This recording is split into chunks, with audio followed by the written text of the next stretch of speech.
তেতিয়া আমি এই ডিগ্ৰীটো ব্যৱহাৰ কৰোঁ য'ত আমি কম বেছি বা কাৰোবাৰ লগত তুলনা কৰা দেখা পাওঁ সেই ক্ষেত্ৰত আমাৰ ডিগ্ৰীৰ তিনিটা পাৰ্ট আছে কি কি good positive degree comparative degree and superlative degree. Positive degree is where there is no comparable. য'ত কোনো ধৰণৰ কম্পেয়াৰ কৰা নহয়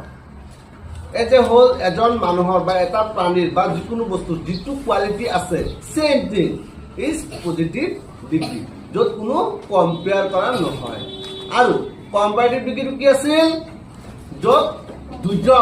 দুজনৰ মাজত বা দুটা বস্তুৰ মাজত য'ত তুলনা কৰা হয় কম্পেয়াৰ কৰা হয় this is called comparative degree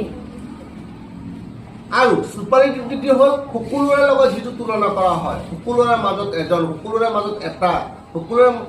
চবত ওপৰত নহ'লে একেবাৰে কম তলত এই ক্ষেত্ৰত আমাৰ সুপাৰলেটিভ ডিগ্ৰী ব্যৱহাৰ কৰা হয় এই ক্ষেত্ৰত মই তোমালোকক উদাহৰণ দিওঁ ষ্টপ কৰা